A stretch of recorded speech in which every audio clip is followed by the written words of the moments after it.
It's Friday the 24th of March. This is the Climate Alarm Clock. This week's headlines: IPCC AR6 synthesis report is released. The climate time bomb is ticking. But today's IPCC report is a how-to guide to defuse the climate time bomb. It is a survival guide for humanity. As it shows, the 1.5 degree limit is achievable, but it will take a quantum leap in climate action. This report is a clarion call to massively fast-track climate efforts by every country and every sector and on every time frame.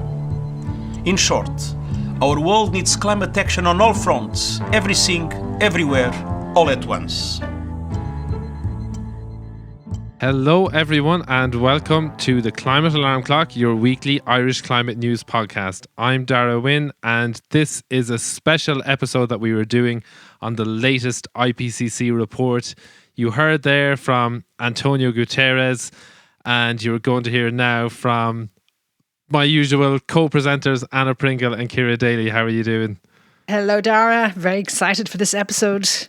Hello Darragh. Oh. How are you doing? Good. Good. So that clip that people heard there at the start was Antonio Guterres at the launch of the latest IPCC report.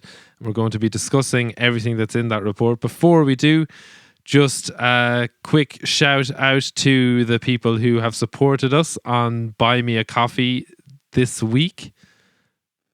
Yeah, we have got Christine bought us 5 coffees. Thank you very much, Christine. And she thanks us for all our work on the podcast, which is lovely. Oh, and thanks, Christine. Kevin, one of our biggest fans, also bought us another coffee. Thanks, Kevin. Thanks, Kevin. And if you like what we do, you can support us yourselves on buymeacoffee.com/the climate alarm. With that, let's get into the episode. So, as I said, this is a special episode looking at the latest IPCC report. So, where do we want to start? The beginning? The beginning. Yeah, so let's start at the beginning, and I suppose the beginning for me is, who are the IPCC? What is this report and why is it important? So the IPCC are the Intergovernmental Panel on Climate Change. They're a UN body, and they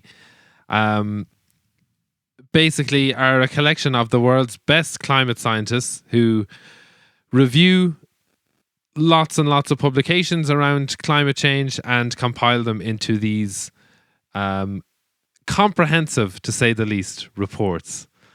So in the past, we have done specials on 2 of their most recent reports. Where this report that came out on Monday is different is that it's a synthesis report. So it's basically a summary of all the work that the IPCC has done for the last 5 or 6 years. Quick question for you, Dar.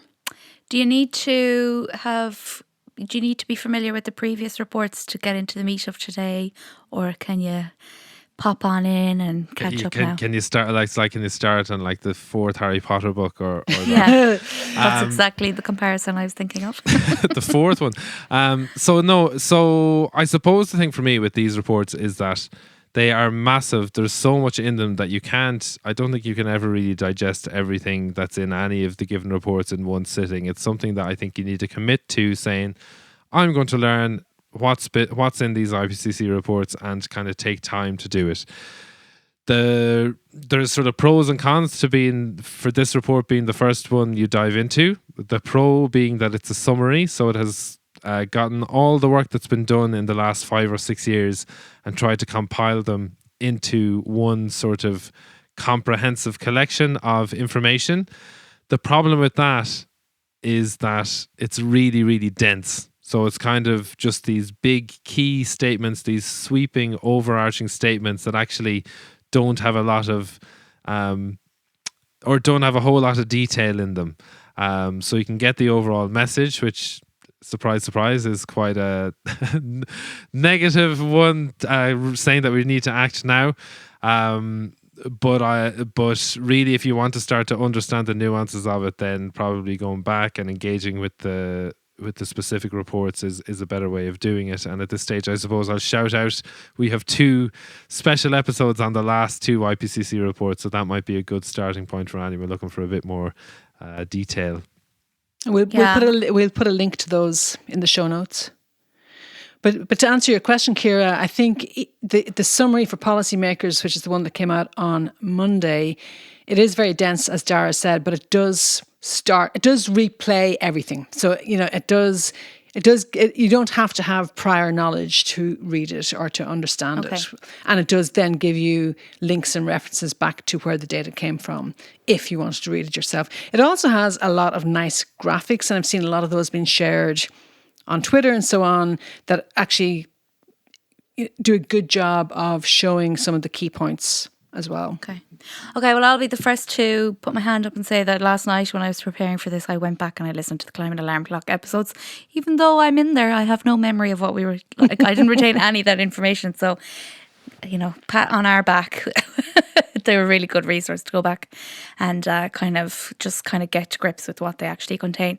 So this report, like, what does it contain? Is it, I have a little note to myself, is it outlining Armageddon?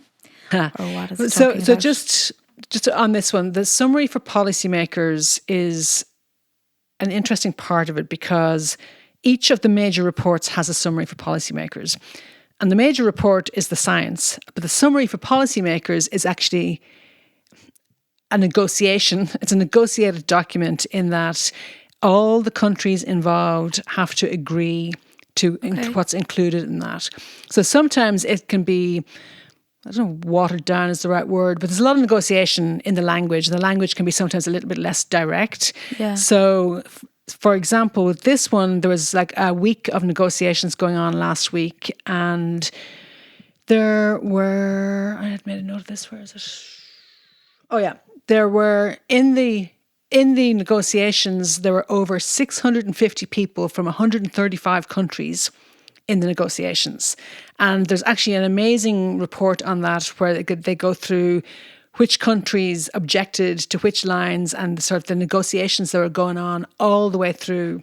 So you'll see that Saudi Arabia, for instance, had something like 79 objections to language in the report, or suggestions about language.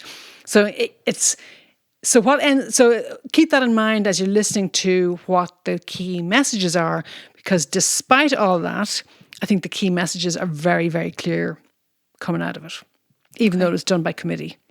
Yeah. Cool. And just the other thing I would say before we get into the actual contents of the report is that this is the end of a cycle of work that the IPCC have been doing. So this is the last, or basically this is the most comprehensive report that we will hear from the IPCC in years. The next time we'll have a report this comprehensive will be maybe 5-6 years down the line. So thinking about where we are when it comes to climate change and the need for action, this is one of the last big calls that the IPCC will be making while we still have a chance to act. And I think that's why it's so important. Yep. Okay. So what are those key points we need to start chatting about, guys?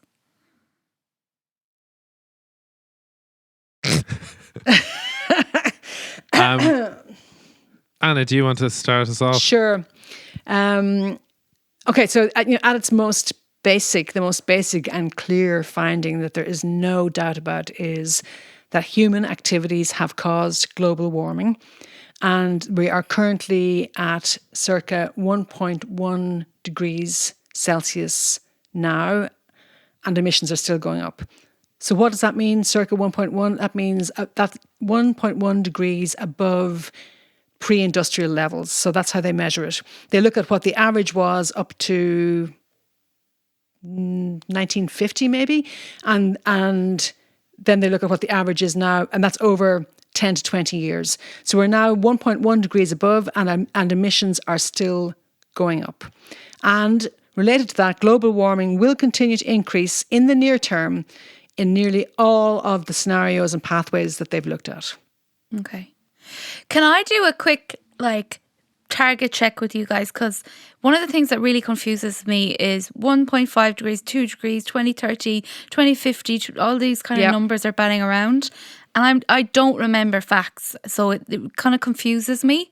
I know that things are not right, but I get confused.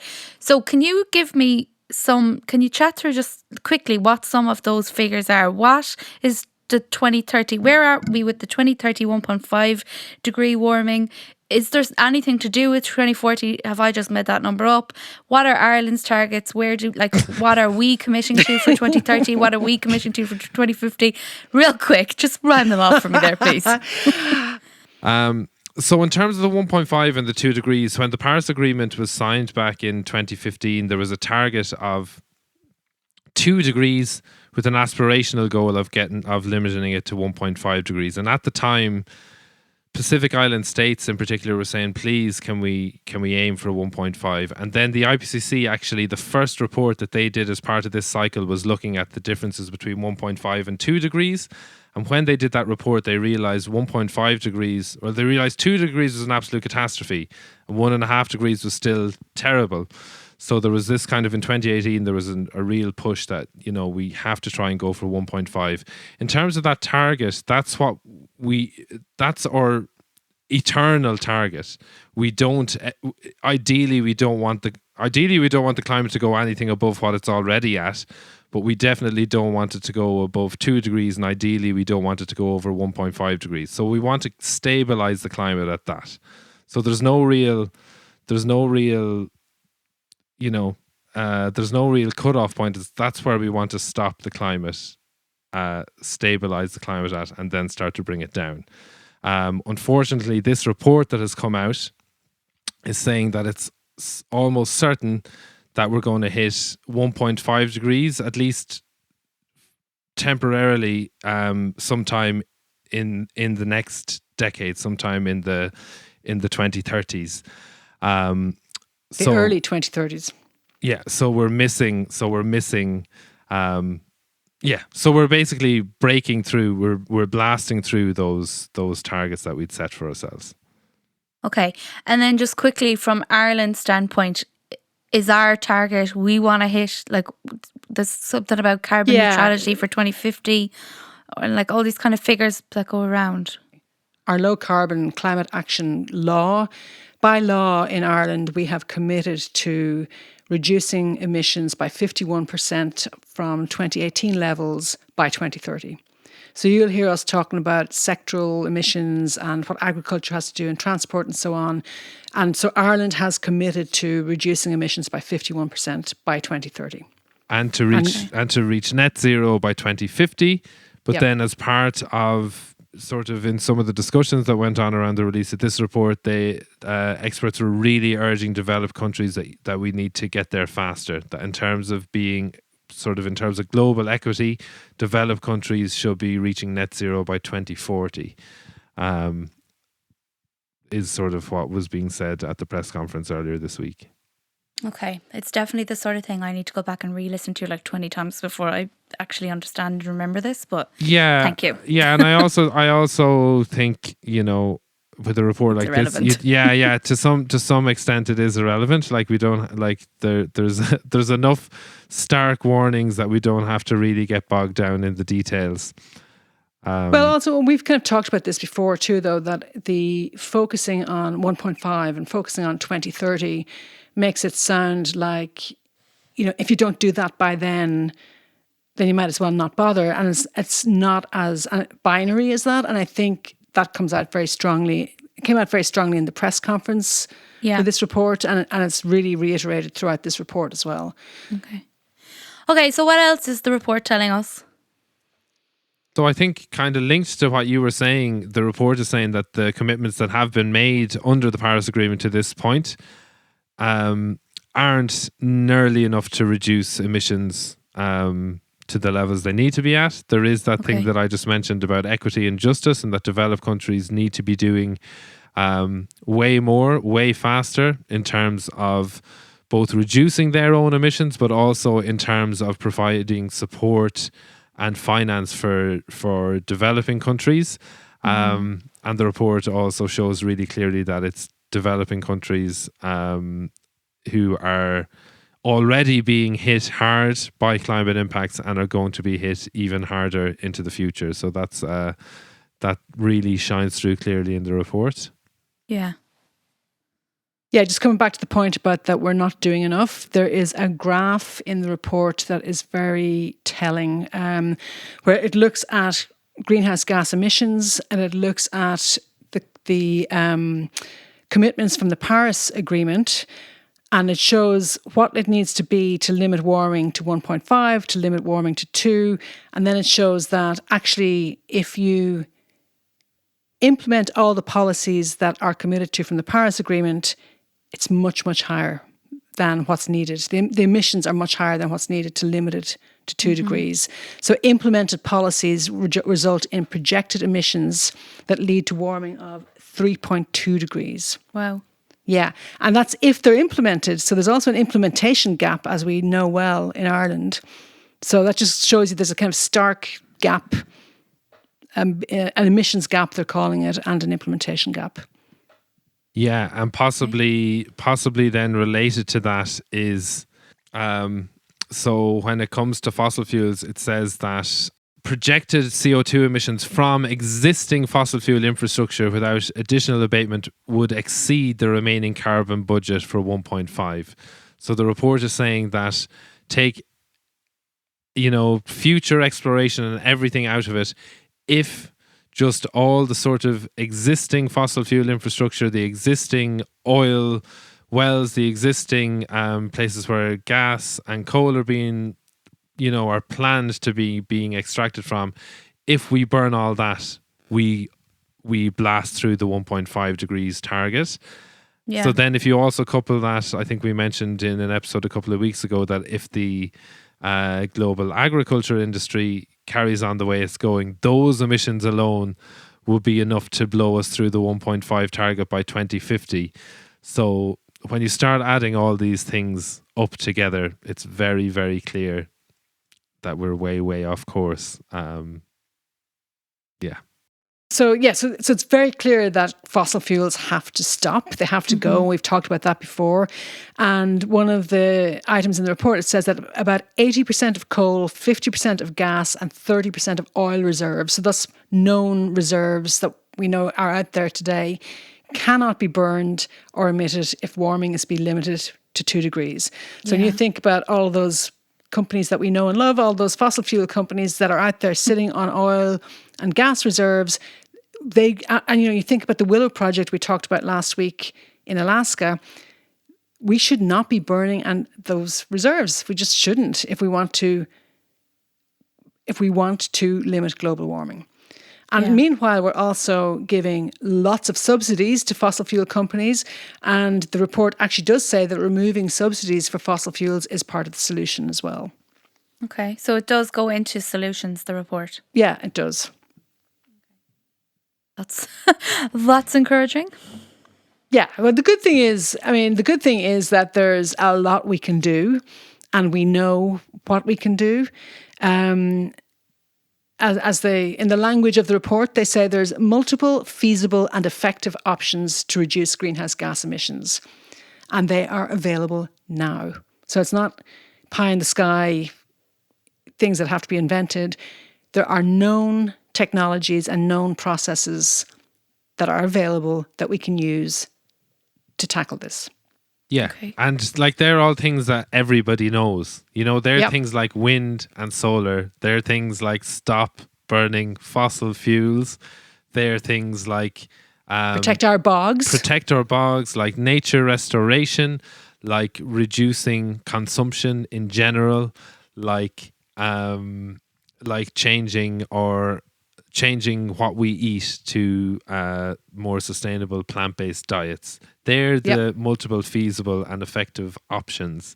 And I think it's something that we try to do in this podcast is when we talk about these options, they don't just stabilize the climate and protect our future. They bring immediate health and social benefits as well from taking action. So the IPCC chair actually mentioned in the press conference something that we mentioned in the podcast in the earlier report is that there would be huge cost savings when it comes to health spending, that people will be so much healthier that there will be far less spending on health expenditure globally, and basically the amount of money saved there would be equal to the actual cost of mitigation in the first place, the actual cost of phasing out the fossil fuels.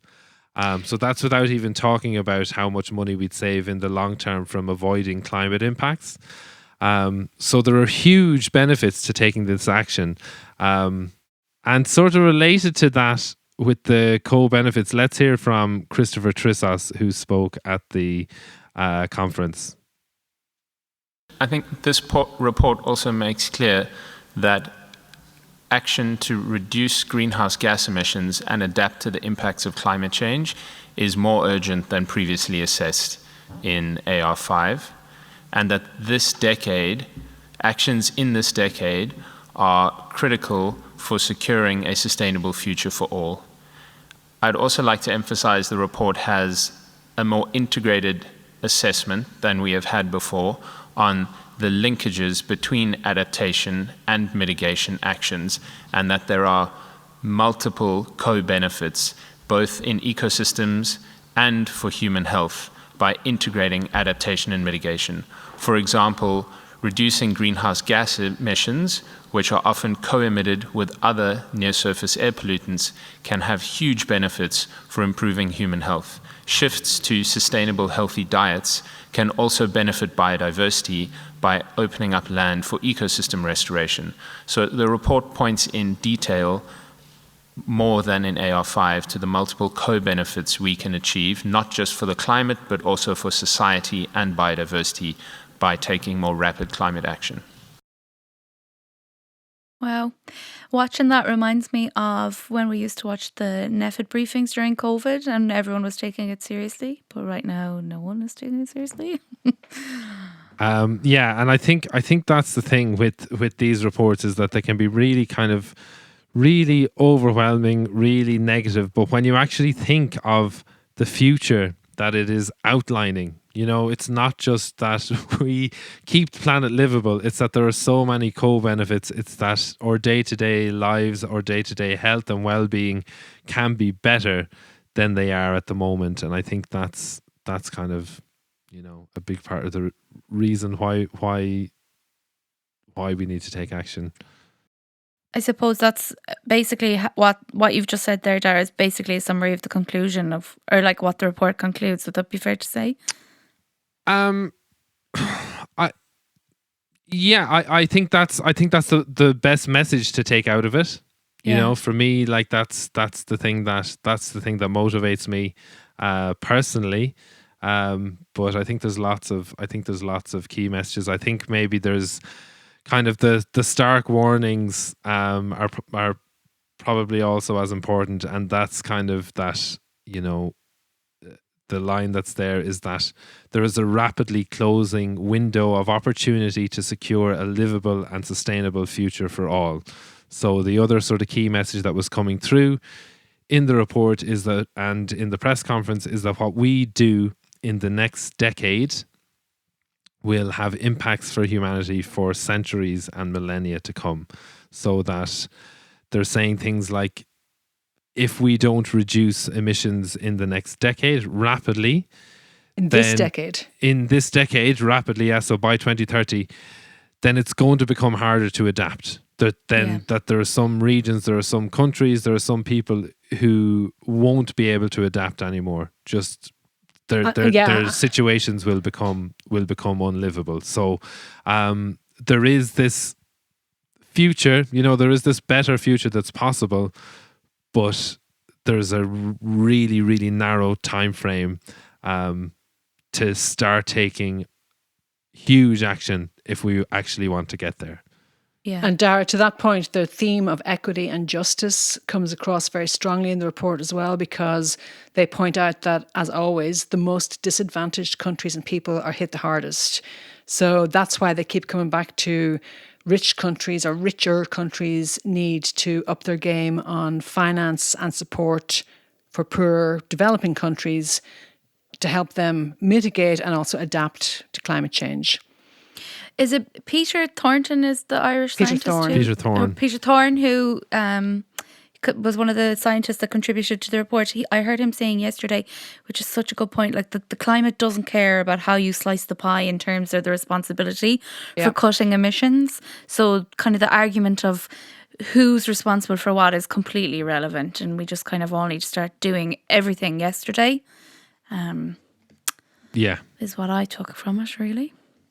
Yeah, and I think the other thing in terms of who should be taking action and that kind of thing is that loads of people in the world are already being affected by climate change in a dramatic kind of way. So the report says things like Billions of people. 3 to 3.6 billion people live in contexts that are highly vulnerable to climate change. Roughly half the world's population currently experience severe water scarcity for at least part of the year. That's what's happening now. So in terms of, who can be taking action, if at this point you have a fairly decent standard of living and you're not being impacted in having your, basic human rights met as a result of climate change or other things, and just to say, there are some people in Ireland that's not the case. But if you are in that position of privilege, then you are in a privileged position to actually be able to take some kind of action. Yeah, and they also point out that the 10% of households with the highest per capita emissions contribute 34 to 45% of consumption-based household emissions, while the bottom 50% contribute only 13 to 15%. So 10% of people are contributing, 10% of households are contributing almost between a third and a half, while the bottom 50% are contributing only 13 to 15%. So there's a big inequity there in terms of what people are consuming and what people are emitting. Yeah. Okay. So in summary then, the world has warmed by quite a lot already. Darragh, sort of just before you get into the summary, or maybe you're going to put this in the summary, but I think it's really important also to note that something that's different is that the urgency is even greater than it was in previous assessments.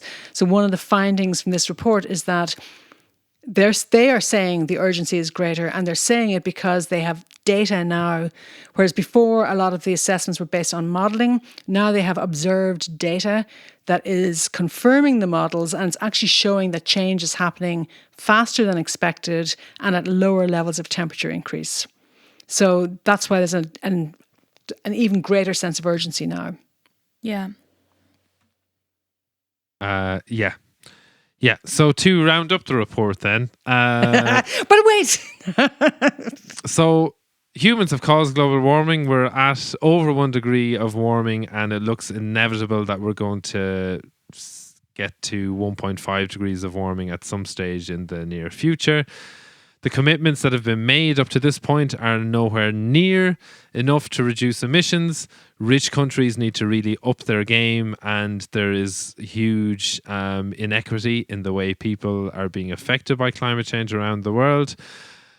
We need to phase out fossil fuels and rapidly. That is one of our major solutions. Other solutions like wind energy, solar, sustainable diets, restoring land will also make our lives better in multiple ways.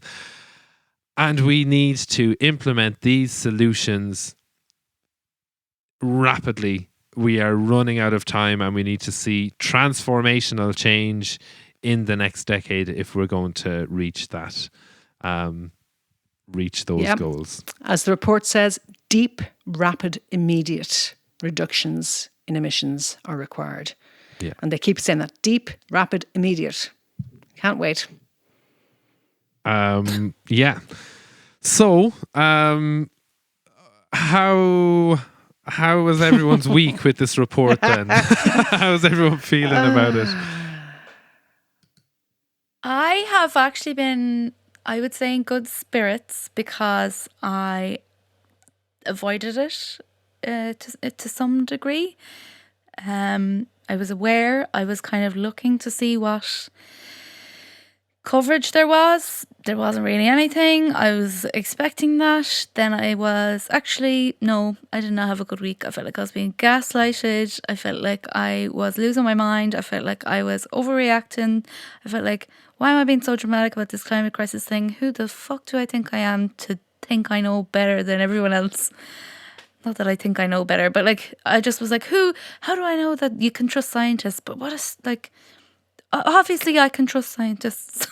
So that is a summary of how my week has been, to answer your question. I think that kind of runs a bit in parallel to me, Ciara, in that I think I mentioned it in one of the last reports that obviously all the news is terrible from the report, but if you're someone who does worry about climate change and is trying to do something about it, the reports are quite validating. You know, they really make me realize it's not in your head. You know, it is happening. It is really, really bad, and we really need to take loads and loads of action. And so for me, there's always that thing when the report comes out is that, you know, there's kind of validation, and it does, despite how bad it is, they always seem to motivate me. They always seem to give me another kick to keep going, which is really, really good. So what about you, Anna? Because you're not really one. Me and Darragh are very willing to let our emotions get the better of us. I would say that's not really your style in my experience of doing this podcast with you. What's your reaction to the spin? I'm cold, Ciara? I am saying you are a modern Irish woman. Well, you know, I agree with what both of you said. When I watched the bit of the press conference that I saw, I actually came away from it weirdly hopeful. And it was because, I know, I was going, why am I feeling hopeful about this? It was because they were so clear that if we take action, there's so much to play for. There's so much action that can be taken, and there's so much that can be achieved if action is taken. So I kind of thought that is a positive message. And also, I think I mentioned this earlier, I kind of also came away with, it's not a binary switch. So we need to move away from, the 1.5 is a cliff and the 2030 deadline and all the last chance language. It's not the last chance, because every bit of action we take at every point of time matters, and it's going to continue to matter. And that's never not going to be the case. So you said, earlier, well, what can we forget about 1.5 once we get there or whatever? No, even if we halve our emissions by 2030 and we don't hit 1.5, that needs to happen forever, in perpetuity. All those oil reserves, etc., need to be under the ground forever.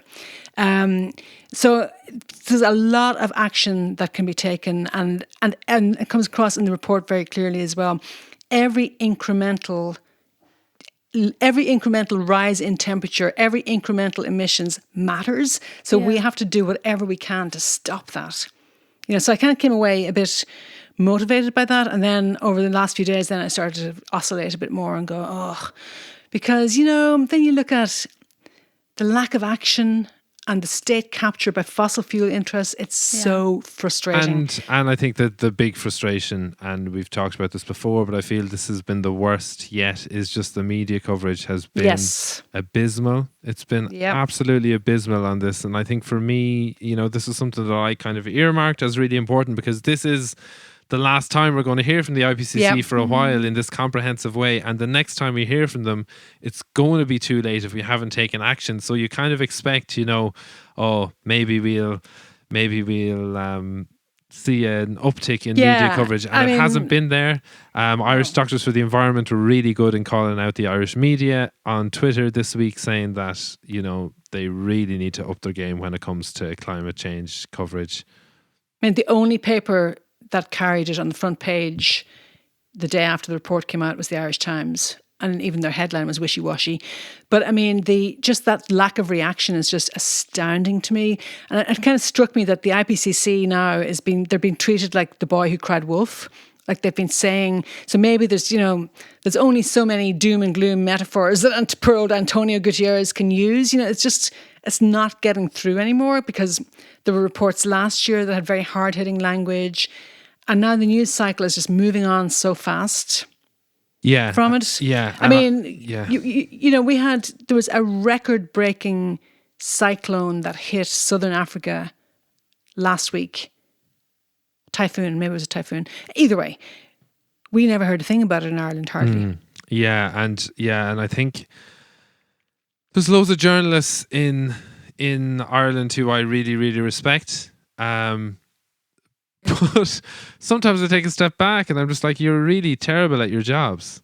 You know, like, as in, this is the story and you are just not covering it at all. And I've been trying to think of like, how can I explain this? What analogy can I use? And I've been mulling this over. And I've been thinking, imagine a sports commentator was commentating on the last World Cup final for the radio. But they just chose to watch one player. They just chose for the whole game. They were just going to watch Kylian Mbappe, French forward, for the whole match. They saw him score 3 goals. They didn't really pay attention to anything else that was going on. And then at the end, he didn't go and pick up the trophy or get a winner's medal. And they couldn't understand why he didn't get a winner's medal. And it's because they weren't looking at the whole picture. It's because they were really narrowly focused. And all our journalists are just ignoring this massive existential issue. And a few years down the line, when things, if things go to shit, they're going to be like, Jesus, how did that happen? And it's like, it happened because there was loads of signs and there was loads of warnings and there were loads of scientists saying, we need to take action. And you just ignored it. And when you're interviewing your politicians, you didn't ask them about climate change. No. You asked them about other things. And yeah, I don't think it's a great analogy, but it's the best I can come up with. It's just, a sporting analogy is never going to keep me. But when you actually explained what you meant, I got you. But it's just there's this tunnel vision, and it's this sort of accepted tunnel vision that you're really missing the big picture, to the point that, like, if I was a journalist, I'd be pretty embarrassed that there's 3 amateurs like us. We were doing our day jobs today, and then we hop on a Zoom and record this podcast, and our coverage is way better than you professional journalists who have a duty to report important issues to the Irish people, and you're just... Well, I think, to be fair, the journalists that are covering the climate beat, like, if I think of Caroline and Darragh and Kevin, they are doing Trojan work. I don't deny that, but I think it's more that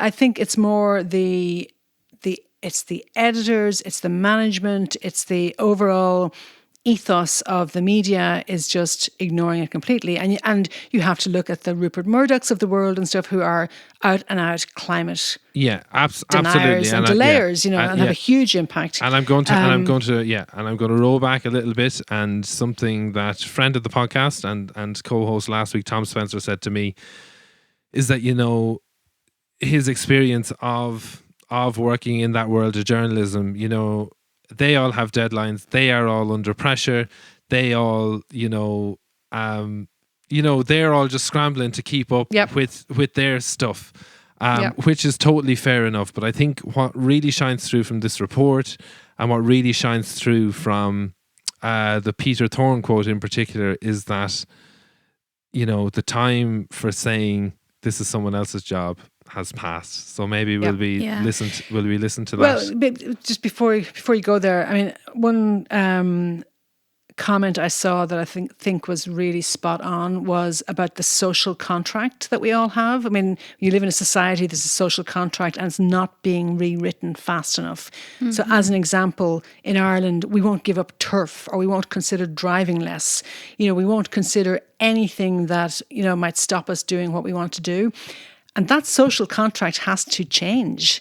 And then the other thing I'd say is that we have to stop talking about the future. Nobody gives a shit about 2100. Nobody cares that, thousands of years' time, the earth is going to be warmer. What we have to know is that it's the next 10 years, guys. This is not about the future. We need to be focusing on the near term. And right now, the changes that we're seeing. Now, I'm older than you guys, but I'm still going to see all these changes. Yeah. You guys are going to see a lot worse. And we need to be, we need to stop talking about future generations. We need to talk about future generations, but we need to focus on the current generations and what people are going to live through. Yeah. Yeah. I would like to add that it's everything that you guys have said. And also I feel, Darragh, like exactly what you've just said there is exactly what I thought this week. And then I walked myself back, and then I walked myself off the cliff again, and then I climbed back up, and I did this kind of dance for a while. And then what I resolved to do was like, I'm just going to this is how I think I do my climate activism. I just start messaging people on Instagram. Yep. So I messaged this woman who runs a podcast that I really, really respect and enjoy. And I just said, look, I think you're really good at tackling really big issues in a really accessible way, and I would love for you to cover more of this. And her response was a little bit of, well, I do try and do this. And people get really standoffish when you accuse them of not caring about something. And I think this particular topic is something that people are so... Like, I understand her response, because I think it's something that people are so afraid of. It's exactly the experience I had the first time I started this episode. It was like, who the fuck am I to tell people to care about this when I don't even understand? And it's not like one sort of linear thing that I can wrap my head around. It's everything in the world that I now need to be able to express something about why it's important to care about. And that's so confronting. Yeah. And I think, you know, up until, I don't know what date, I'm rambling now, but you know, there was a certain point where maybe letting your kind of what's the word, like your own self-consciousness or your own kind of nerves get in the way of your like just bloody talking about an issue that's important, is like, it's just not an option anymore. Like, people just actually need to normalize talking about the science and just the very real and justified concerns that we all have, because to a certain degree, I would suspect that we all bloody have them, whether we know that they're related to the climate crisis or not. We actually just need, like, it's wishy-washy and it sounds like a little bit woo-woo, but people actually just need to bloody talk about their emotions a little bit more, because it's like that. Once you have your rant and you get it off your chest, you're able to walk it back, and you're actually able to take a practical look at it and then say, okay, well, what the hell can I do about this? And you're kind of then a bit better able to work with other people. And that's when we kind of start seeing all those other things. That's when we all start kind of rising up against the media and the government and all those people that are holding us back from having real action. It's like such a small thing that we can do, that actually if a load of people did it, it would have a really, really, really big impact. And Ciara, yeah, you're absolutely right. And I love that what you do is you talk to people. So then all of a sudden people are going, oh, Ciara's talking about this? She's not a scientist. Or, you know, Anna's talking about this. You know, why does she care? You know, and the more people who talk about it and talk to each other about it, because everybody has the same concerns. Yeah. That's one of the things people, it's hard to face up to because of the enormity of it, but everyone has the same concerns. Yeah. And so the more ordinary people who are talking to each other, the more likely we will have the action we need. Yeah, and on that, the latest ESRI study on attitudes to climate change found that 70% of Irish people are worried about climate change. Yeah. I've been doing some, in my work, I've been doing some kind of sessions, workshops with people lately, and everyone is astounded by that figure. You know, and it's kind of, everyone assumes, oh, I'm the only one who's worried about it and I'm not going to talk about it because no one else is talking about it. And it's like 70% of people, if you're in a room, 7 out of every 10 people in there, the chances are worried about climate change. So yeah, normalizing those conversations. Also, you know, the fact that you said, you know, whether it's conscious or unconscious, the fact that the natural world is being destroyed around us. You know, we are a part of nature, and that obviously has an impact on us, whether we're aware of it or not. So you're dead right that there's this sort of conscious and unconscious thing. And it's about finding the, you know, the way to relate it to your life, and the way that, you know, the way that you, as you say, Ciara, can do something about it.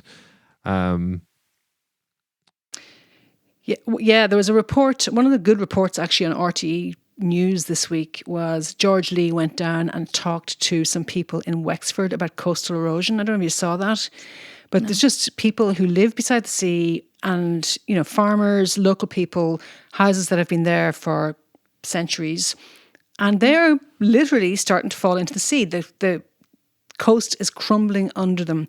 And it was a really interesting report because it wasn't making any big scientific points. It was people, farmers, sort of scratching their heads, going, "This field is not going to be here for much longer."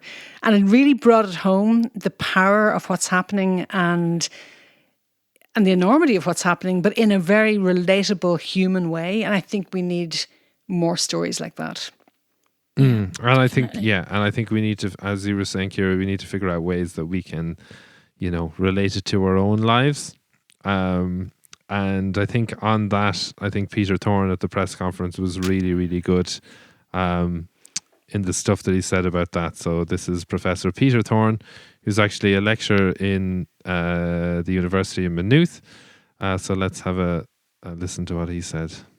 It's ultimately true that emissions are the result of our individual actions. We are the ultimate consumers. We are the ultimate people driving or cycling or walking, etc. We need to be enabled by governments, but action is needed at all levels, from intergovernmental through governments, through communities to individuals. We are beyond the point where, as the late great Douglas Adam would say, climate change can be somebody else's problem. If we had had the foresight to act in 1990, to start to act in a meaningful way in 1990, we would have a vast vista of options available to us to still avoid keep well below 2 degrees and strive for 1.5 degrees. The reality is we, at all levels, governments, communities, individuals, have made climate change somebody else's problem. We have to stop that. We have to act now. It is action across all scales. Do not say it is your government's problem, your community's problem. It is your problem as part of that community, as part of that country, to make the difference at this point for the resilient future we need, that is resilient to the climate change we absolutely have and avoids as much additional climate change as humanly possible. Thank you. Thank you, Peter Thorne. I think I just love that. We're beyond the point of saying it's someone else's problem. And that thing of, you are part of your community, so try and do something. So for me, I've been reaching out to people in some of the communities I'm in and saying, listen, can we try and do something about this? And kind of looking to like-minded people, trying to get people together to then approach further people and try and get them to do some stuff.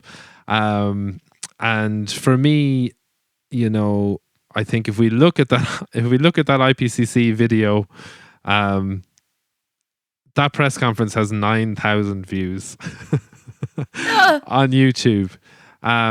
So if you watch that press conference, or if you listen to that little clip that we played, Professor Peter Thorne is talking to you. He'd like to be talking to the government, but none of them are listening. Micheál Martin didn't say anything about this report. Leo Varadkar didn't say anything about this report. They're not listening. If you are listening, he's talking to you, and you can do something about it. Yep. We can talk about it. We can get together and work together on things, which we're doing. I'm laughing at our exhausted. You're laughing at your being exhausted. No, but do you know what? Fair fucks to us. Because we turned up and we did it, and this is not our job. And fair play to the people listening. You're all sound, and I mean that. Hear, hear. Well said. But I think I do. Yeah, for me, I start taking these as reports personally now, because I am aware that loads of people aren't listening and loads of people aren't reading them. So, if you are listening to our podcast, then thank you for listening, and thank you for all the things that you're doing. I think for me, in terms of tackling climate change in general, Mary Robinson has a really good 3-step approach to doing it. Her first step is make climate change and climate action personal to you. So make it relevant to your life, and figure out things that you can do in your community, in your locality, with people around you. Her second thing is get angry and get active. So get angry at the people who aren't doing enough. For me, that's our politicians. that's our corporations, that's our media, and get active, start doing stuff. And then her last step that is lovely is imagine the world that we are hurrying towards. So start picturing that future that we're working towards. Start imagining that better future that lies ahead if we take action, and then come round full circle and figure out what you can do in the here and now to help us get there. Brilliant. Yeah, she's Mary Robinson, you say? yeah, And who is she? yeah. I'd say she'll make something of herself yet. I'd say. I'd say she's a great girl. Fair play to her. She's done a lot on this front. Okay. Yes. Have we got anything else we want to add, you guys and girls? It's a hoax. It's all a joke. Can I add one more point? Is that last night while I was doing my studying for this episode, I went back and I listened to IPCC Report 2 by the Climate Alarm Clock. And how relevant is it a year later when Darragh said the report shows that the people who are shouting about how bad this is going to get our right to be shouting, because it is that bad and it is going to get worse. And if we don't rapidly change stuff in the next decade. Last year when we started this podcast, you and I, Anna, used to butt heads because I was like, we need to give people hope. And you were like, no, we need to tell people the truth. And this year, I couldn't agree with you more. Bloody have a little bit of hope, but be realistic about it. Come on, guys. Get your But there pants. is hope. There is hope because action still matters. It still matters. So I'm the hopeful one now, Ciara. Yeah, and also there's a lot of, there's a lot of joy and meaning to be found in the acting. You know, the reason that we keep doing this podcast is because we have good crack having the chats once a week. And there is, there is joy and meaning to be found in the action as well. So find the meaning, find the joy, and find the action. And the joy. That sounds like something from a Tinder profile. Find the meaning, find the joy, find the action. Are we back to the shift again?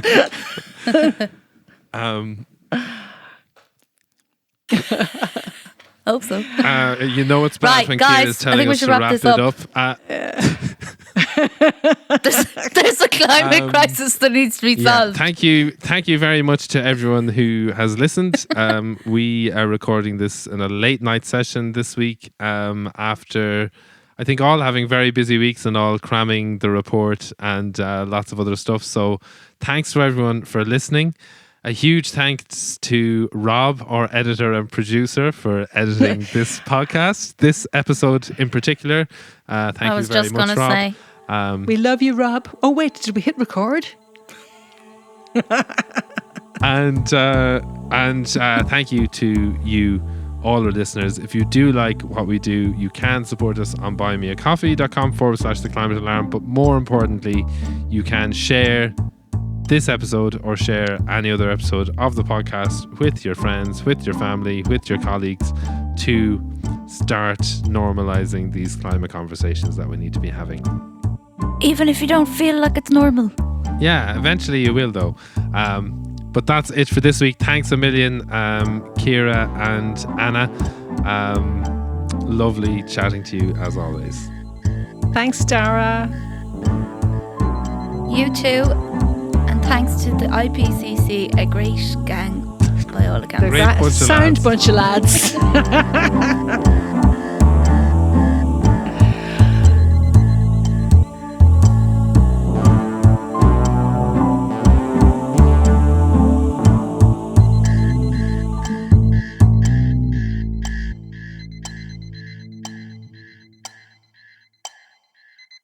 And fair play to the people listening. You're all sound, and I mean that.